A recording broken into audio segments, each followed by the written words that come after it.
They fired Nora Baxter's replacement on her first week, promoted the wrong person, and spent 3 years pretending the whole thing never happened. But when Ivy Callahan walked back through those doors, she wasn't the junior copywriter they'd laughed out of the building anymore. She was the one who'd just bought it. But before any of that, before the boardroom, the headline, the moment Sandra Price's face went the particular shade of white that only comes from a very expensive mistake, there was a Tuesday afternoon in November, a broken umbrella, and a man who ordered his coffee the wrong way. Ivy Callahan was certain of one thing: the universe kept a list, and her name sat at the top, circled in red, with a little star next to it that meant priority. It had been that kind of day, the kind where her transit card declined at the turnstile in front of 12 people, where the zipper on her bag chose 8:47 a.m. to finally give up on life, and where the November rain in downtown Toronto came down sideways, because regular rain was apparently not dramatic enough. She was standing outside Birchwood Coffee on King Street, wrestling with an umbrella that had turned itself inside out and was now pointing at the sky like it was surrendering to God. The wind pulled it one way, Ivy pulled the other. The umbrella didn't care about her opinion. "You and I had an agreement," she told it. "Rain falls, you block rain, that was the whole arrangement." The umbrella snapped fully inside out. One of the spokes bent sideways at an angle that suggested it was trying to escape. "Fine." Ivy looked at the sky. "Fine. This is fine." She folded what was left of the umbrella under her arm, pushed through the coffee shop door, and walked in dripping on the hardwood floor with all the dignity of someone who had absolutely not just been arguing with an object on a public street. The warmth hit her immediately. Cedar, coffee, old wood. That particular smell that made a place feel like it had been waiting for you.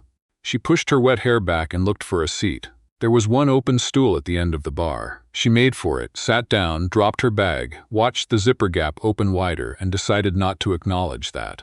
The man sitting 2 stools down glanced over. Dark jacket, sleeves pushed up, holding a mug with both hands like it was the only warm thing left in the world. He looked at her, at the umbrella still pointing at odd angles under her arm, and looked back at his coffee. Ivy ordered a flat white, pulled out her notebook, and told herself she was absolutely not going to say anything about the umbrella. "For what it's worth," the man said quietly, "the umbrella put up a good fight." Ivy didn't look up. "You saw that. Most of King Street saw that. Wonderful." She closed the notebook. "Were we voting for the umbrella or for me? Honestly, the umbrella had better strategy." She looked at him then. He had the kind of face that was hard to read, not unfriendly, just careful, like someone who'd learned at some point to keep the readable parts behind glass. He wasn't smiling exactly, but there was something in the corner of his expression that was close to it. "Theo?" the barista called. The man raised his hand. Ivy watched the barista slide a mug across the counter. "Regular drip coffee. Black." "You're a black coffee person," Ivy said, not meaning to say it out loud. "Is that a problem?" "It's just very decisive. No room for error. You either like it or you don't. What do you order?" "Flat white," which is also decisive but with a margin of mercy built in. He considered that. "You added milk so you don't have to fully commit." "I added milk because it tastes better." "That too," he said, and took a drink of his coffee. The barista set Ivy's flat white down. She wrapped both hands around it. Outside, the rain kept going. The umbrella sat folded on the counter between them, listing to one side like a ship in distress. "Does it always go like this?" Theo asked. He wasn't looking at her anymore, just at the street through the fogged window. "The rain or my morning, either." Ivy thought about it. "The transit card is new. The umbrella has been staging a rebellion for about 2 weeks. The bag zipper," she glanced at it. "That one I should have seen coming, and yet," he almost smiled. It was brief, barely there, but she caught it. There was something underneath it, though. Something that had nothing to do with her or the umbrella. Something heavier than a Tuesday morning. She didn't ask. People carry things, not your business until they tell you it is. They sat in the kind of quiet that doesn't need filling, rain on the window, coffee cooling, a few other people at tables, staring at laptops or each other. Ivy looked around the shop. Small place, well kept. Framed prints on the wall that someone had actually thought about. Plants on the windowsill that were actually alive. Worn but clean, which was the difference between a place with a story and a place that had just given up. "This is a good spot," she said. "I used to come here a lot." He said it like it meant something slightly different than it sounded.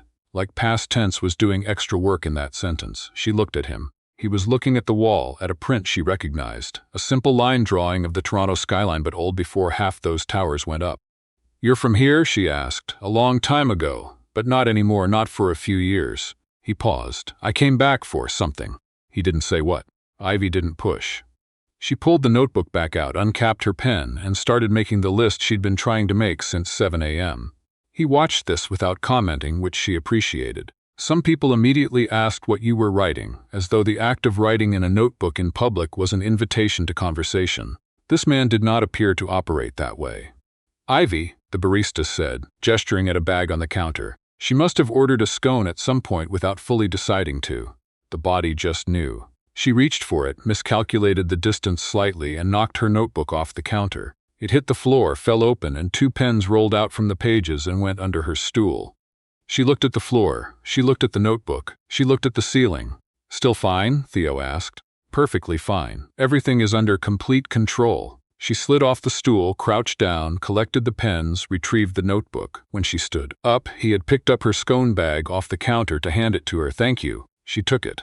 Their hands didn't quite touch, but almost. "The universe seems to have opinions about your Tuesday," he said. "The universe and I are in an ongoing negotiation," she said, "and I am slowly winning. Are you?" "No." She sat back on her stool. "But I refuse to concede." This time he did smile fully, and it changed his face entirely.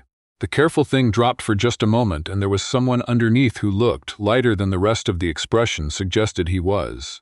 Then it passed. He looked back at the window. She ate her scone. He finished his coffee. The rain slowed down outside, like it had made its point and was packing up. "I have to go," he said after a while, and stood. He set his mug on the counter, left a tip that seemed slightly generous for drip coffee, and pulled on his jacket. "Good luck," Ivy said, "with the something." He paused, looked at her, and for a second she had the feeling he was about to say more. Then he didn't. He just nodded once and walked out. The door swung shut. Ivy sat with her flat white, which had gone lukewarm, and looked at the stool where he had been. "Right," she said quietly to her notebook. "Where were we?" The notebook did not answer, but she was fairly used to that. She saw him again 3 days later. She was carrying 4 books from the library on Spadina, trying to hold them with one arm while her bag strap slipped steadily off her shoulder. And she was absolutely not going to let any of them hit the ground because she had a system. And the system was, hold on. The system was failing. She passed the glass front of a small architecture firm on a street she'd cut through to avoid construction noise, and there he was, inside, through the window. Standing at a drafting table, looking at a set of plans, one hand pressed flat on the paper, and his head tilted at an angle that suggested the plans were not cooperating with his intentions. She stopped walking, which caused the bag strap to finally commit and slide completely off her shoulder, which caused her arm to drop, which caused the top 2 books to slide. She caught them, barely. When she looked back up, he was looking at her through the glass. They looked at each other for a moment, him on the other side of the window holding a pencil, her on the sidewalk holding 4 library books with diminishing success. He pointed at the door. She went in. The office smelled like blueprint paper and cold coffee. There were rolled plans in tubes along one wall, a few framed renderings of buildings she didn't recognize, a jacket thrown over a chair. "The books," he said, looking at the stack she was still clutching, "seemed to be winning, temporarily." She set them on the nearest flat surface. "I had them until about 6 seconds ago." "What happened 6 seconds ago?" "You." She paused. "I mean, I saw you through the window and was distracted." "That's not, I didn't mean it like that." He looked at her with the expression of a man who was choosing generously not to say several things. "You're an architect," she said. "I'm a partner at a firm in Vancouver." He set the pencil down. "Ivy, right. You remembered, the barista called your name, right." She looked at the plans on the table. Large building, residential, something along a waterfront.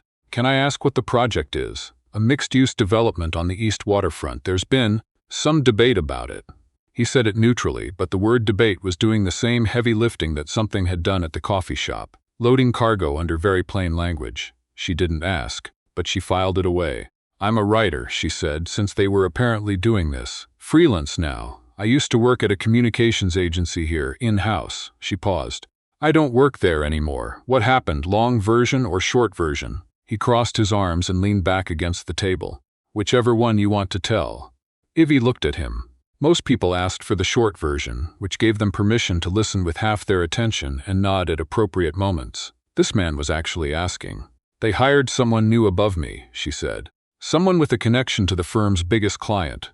They restructured around her and I became redundant. That was what they called it." She kept her voice even. "They gave me a box and a Tuesday afternoon and walked me to the elevator." His expression didn't change in any performative way. He just listened. I was 28, she said, and I had been there 5 years, and I thought I was doing the right things, building something. She stopped. Anyway, I freelanced, then I started my own consultancy, and then I had a client who wanted to expand, and I ended up as a partner, and then we restructured again, and she gestured vaguely. It's been a few years. What brought you back to Toronto? Unfinished business, she said, and then heard what she'd said. That sounds, I didn't mean it dramatically. No, he said, and something in his expression shifted slightly, like she'd said a word he recognized. It doesn't sound dramatic, it sounds true. They were quiet for a moment, plans spread on the table between them. Afternoon light coming through the window. There's a thing next week, Ivy said before she'd finished deciding to say it. A company anniversary gala. The agency where I used to work. They do it every year, big venue, past staff invited, clients, press. She kept her voice neutral. I was not going to go, and now? I haven't decided yet. He nodded slowly. The debate about this building, he said after a moment, includes a meeting next week with the original developer team. People I used to know. He was looking at the plans, not at her. I spent a long time telling myself I didn't need to be in that room, and now I think I do. He looked up. Some conversations don't finish themselves. She nodded. Outside, the street traffic moved past. A streetcar rattled by. Toronto just kept going, the way it always did, regardless of who was standing still inside it. I should let you work, she said, and picked up her books. You don't have to. She looked at him. He said it simply, without anything attached to it, just the fact of it. She set the books back down.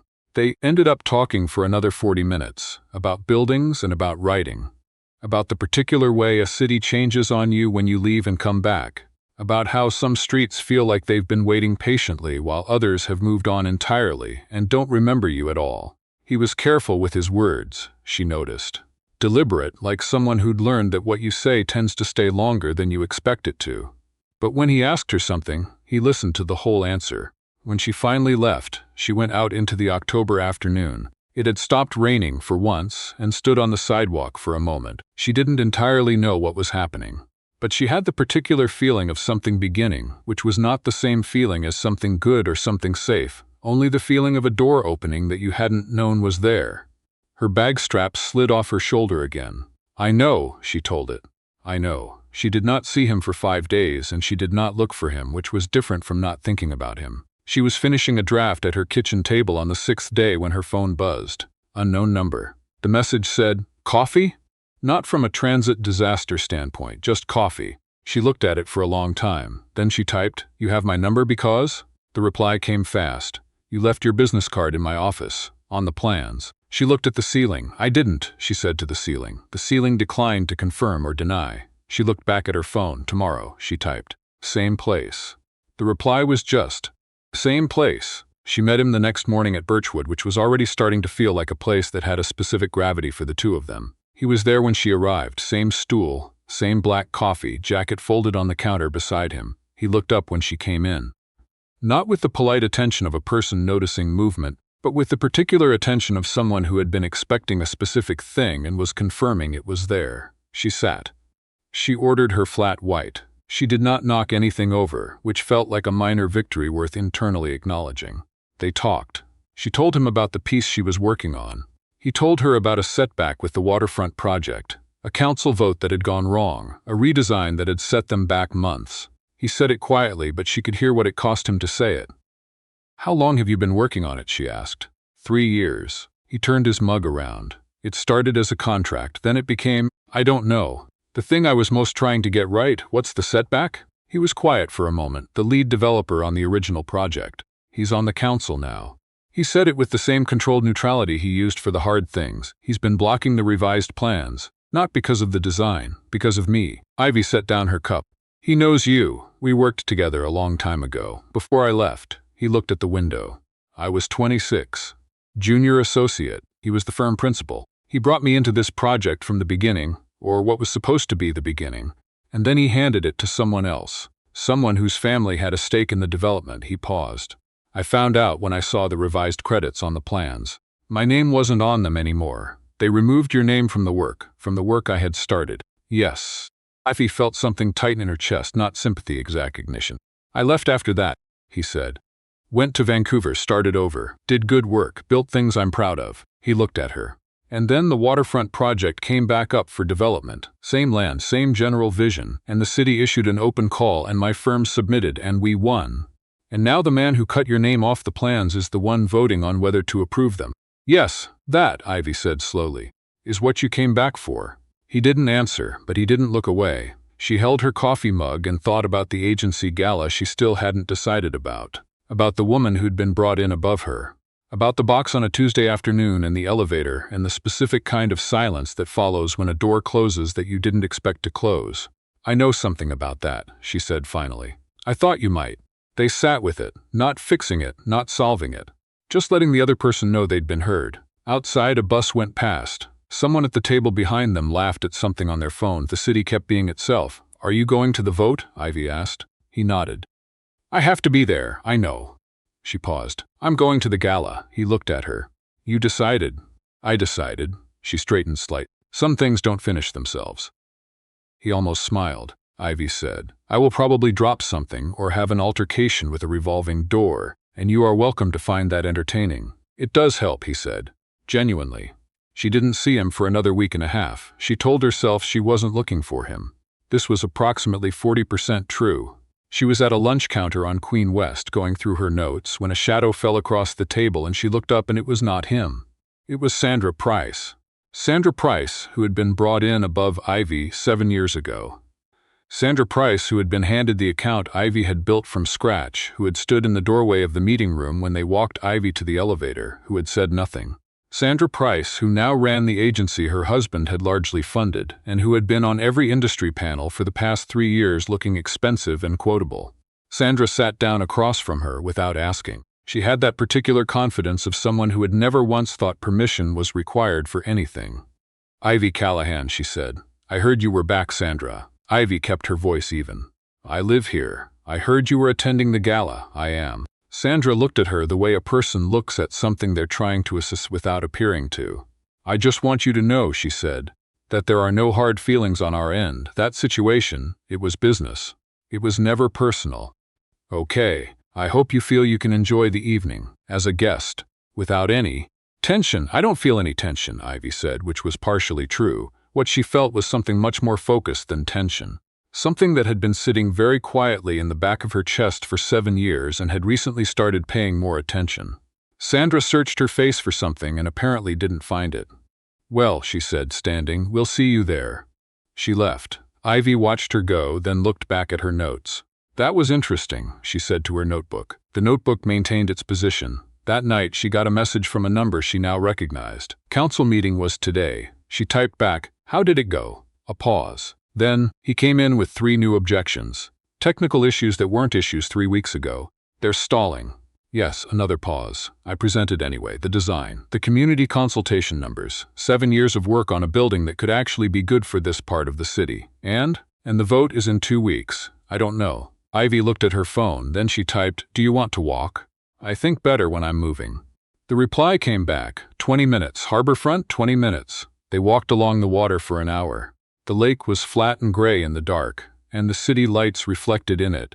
And somewhere across the water there was a freighter moving slowly that made no sound from where they were standing. He talked about the project.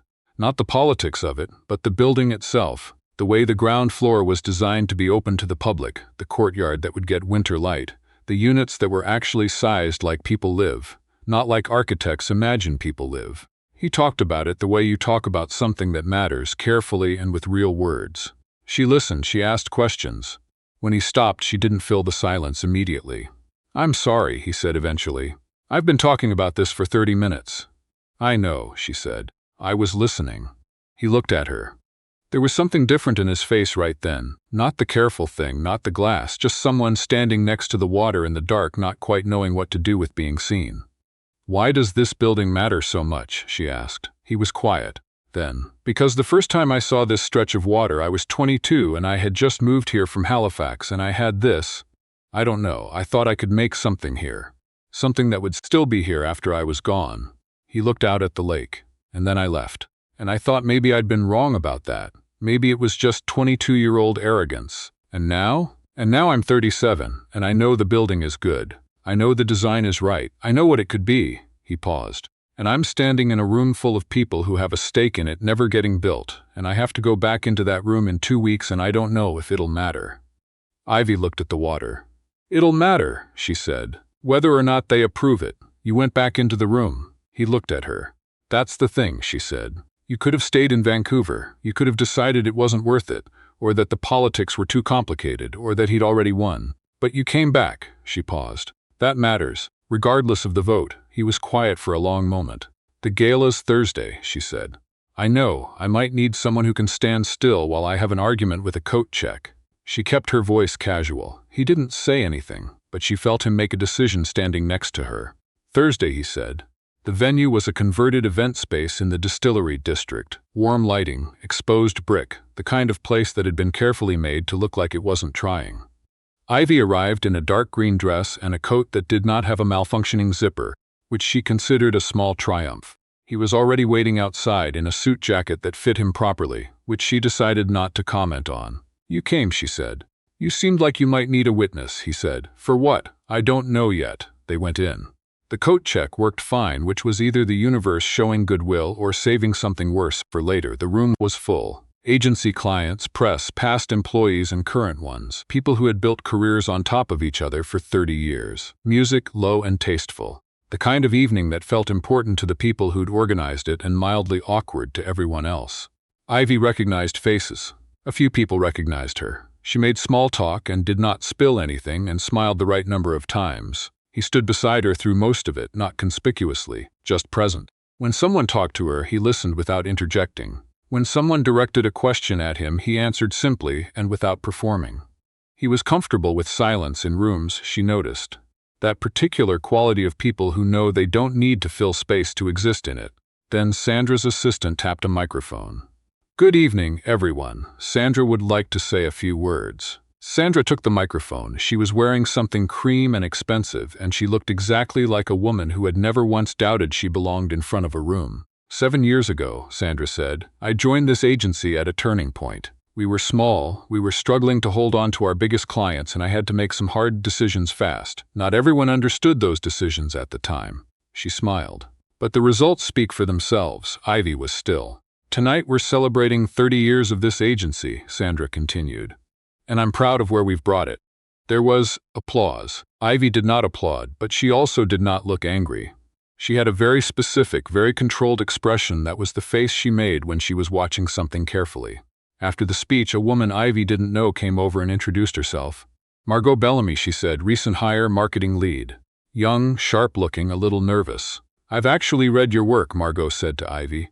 "The campaign you did for Northlight? I studied that in grad school." Ivy blinked. "You studied the Northlight campaign?" "It was a case study on narrative branding. It still gets referenced." She paused. "I didn't realize it was you until I looked you up when I heard you were coming." "You built that from scratch?" "I did," Ivy said. "In about 8 months, with a team of 3, Sandra always talks about it like it was a firm-wide thing," Margot said, and then stopped as though she'd said more than she meant to. Ivy looked at her. "It wasn't a firm-wide thing," she said quietly. "It was my account."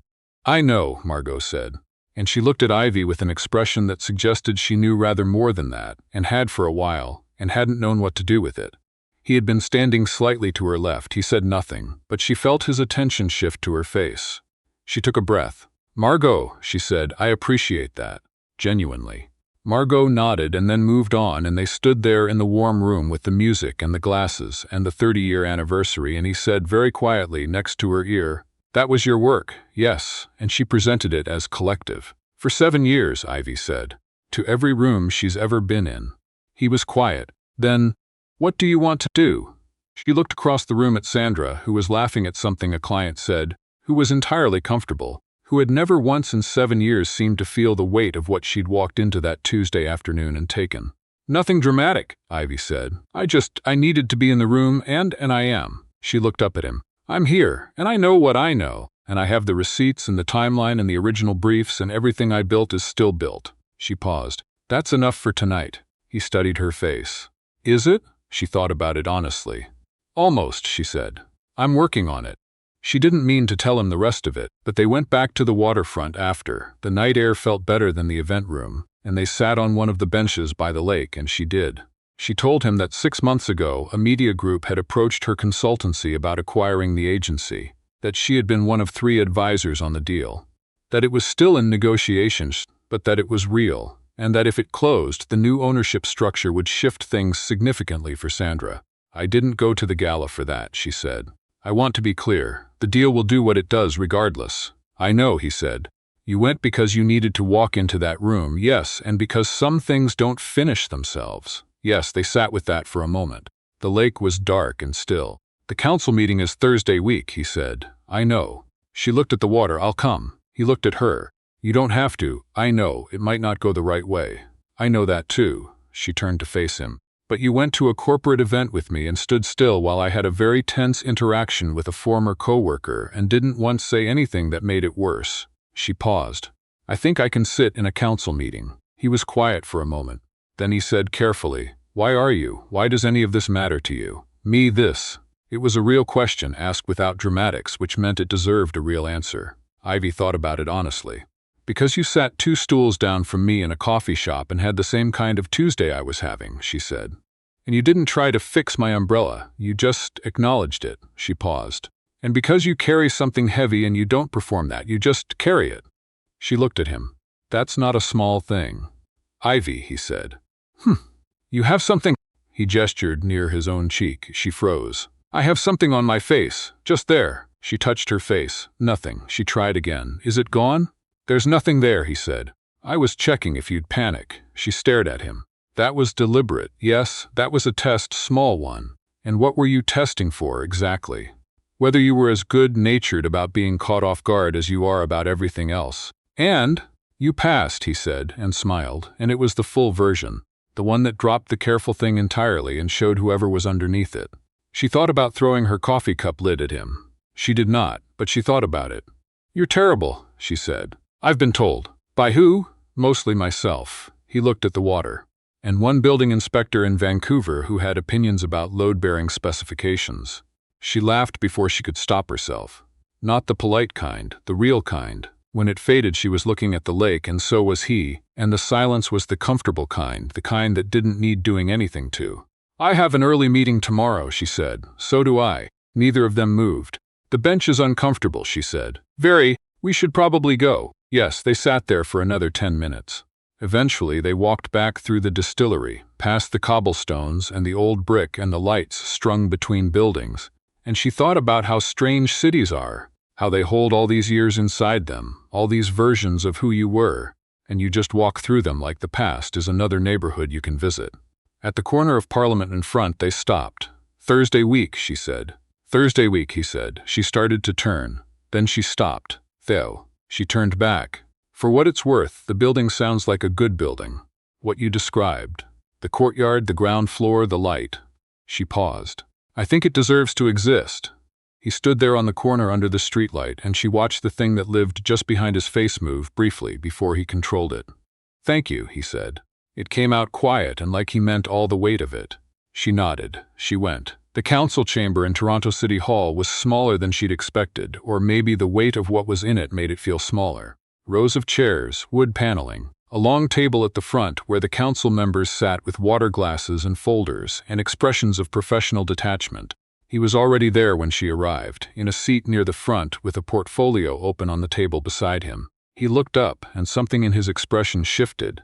Not surprised, but something like relieved, the way you look when a thing you were hoping would happen actually does. She sat beside him. You didn't think I was coming, she said quietly. I hoped you were coming, he said. Different. There were other parties in the room. She recognized the developer's team. 4 people in expensively casual clothing arranged in a row like a jury. And at the council table, third from the left, a man in his late 60s who had the particular bearing of someone accustomed to rooms deferring to him. She watched Theo look at him. Just once, briefly controlled. The man did not look back, but there was a precision to how he didn't look that suggested he knew exactly where in the room Theo was. The meeting opened. The chair walked through procedure. Applications were read into the record. When they reached the waterfront development, Theo's counsel presented the revised application, the consultation data, the engineering reports, the design rationale. Theo did not present. He sat. He listened. He answered questions when asked, clearly and without defensiveness, and she could see how much that cost him. Not the answers, but the calm around them, that particular stillness of someone who has decided not to give anything away. The man on the council, whose name was Reginald Foster according to the nameplate, asked several questions. They were technical in form and political in intent, and she could see Theo recognizing this without letting it show. At one point, Foster said, "I want to be clear that my concerns are entirely about the structural integrity of this application, and not about any personal relationship with the applicant firm." Theo said, "Of course," 2 words, no addition, no editorializing. Just, "of course." And in the room, something shifted slightly because the calm of those 2 words had an echo in them, and people who pay attention could hear it. The vote went to a recess. Ivy sat in the hall outside with him. They didn't talk for a few minutes. "You're all right," she said eventually. "Yes." He turned his cup of water around. "I keep thinking I'll have some speech prepared. Something to say if he rules against it. Something I've been working toward." He set the cup down. "But when I got up this morning, I realized I don't need one." "Why not?" "Because I already said the thing that matters. The design. The building."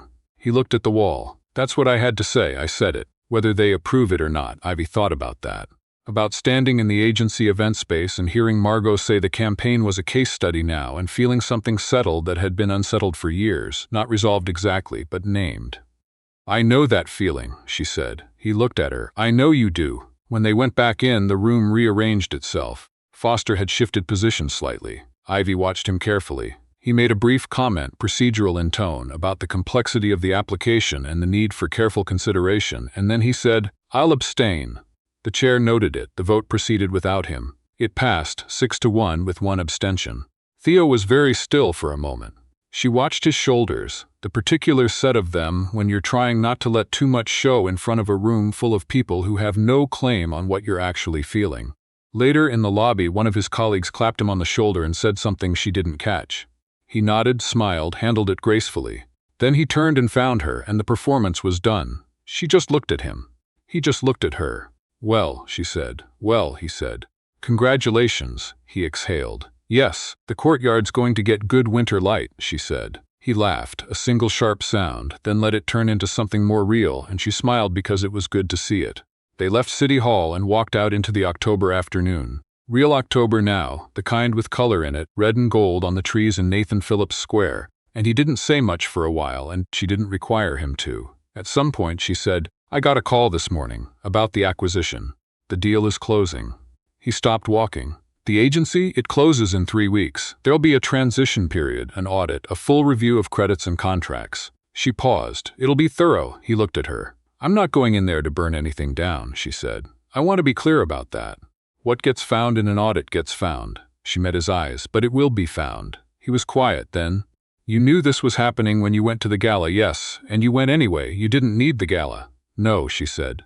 "I needed to walk into that room." She paused. "Like you needed to walk into the council chamber. Not because it changes the outcome. Because you owe it to yourself to show up." He looked at her for a long time. "You," he said, "are unexpectedly complicated for someone who argued with an umbrella on King Street. The umbrella started it, I know." He almost smiled. "I saw." They started walking again. The leaves blew sideways on Queen Street. A pigeon was having a dispute with a chip bag and winning. She told him about the deal. He told her about the next phase of the project, the groundbreaking timeline, the community meetings scheduled for the new year. They talked like 2 people who had made a habit of talking, which was, she realized what they were. She said, "You never told me your last name." He looked at her.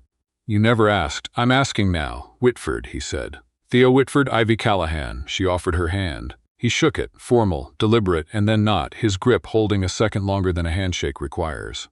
"We've been having conversations for a month," she said. "I know, without last names, yes, that's unusual." "Everything about this is a little unusual," he said. She thought about the umbrella, and the sidewalk window, and the bench that had nothing to recommend it, and the council chamber, and the gala, and all of it. "Yes," she said, "it is." He was quiet for a moment. The city moved around them, unhurried and enormous and full of its own business. "Ivy," he said. Do you want to get dinner?" He said it the same way he said most things, carefully, clearly, without performing it. "Not as not to debrief or to celebrate. Just dinner." She looked at him. "You can argue with the chair if it's uncooperative," he offered. "That is a very specific inducement," she said. "I thought you'd appreciate it." She did. They found a place on Front Street with good food and no playlist that required comment, and they sat across a small table in the back and they talked for 3 hours.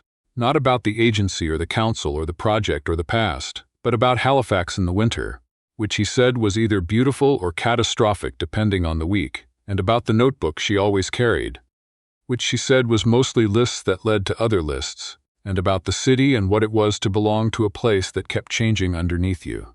At some point, he said quietly, I spent a long time thinking this was about coming back and proving something. And I don't think it is anymore. He looked at the table. I think it's about being here, building the building because it should exist, not because I need him to know he was wrong. Ivy thought about that. That's better, she said. It is, he said. It feels different. She nodded. Outside the window, the street was doing what streets do in October. People in coats, lights on early, the city looking like it was settling into itself for the season. When they left, she put her coat on and reached for her bag and the zipper. The same bag, a different zipper, a new bag entirely held. She looked at it. Progress, Theo said, watching her expression. Don't read into it, she said. Too late. She laughed. He held the door, and they stepped out into the night air together, and she thought, the universe might keep a list. Her name might be at the top of it, circled in red. But sometimes it also opens a door and just lets you walk through.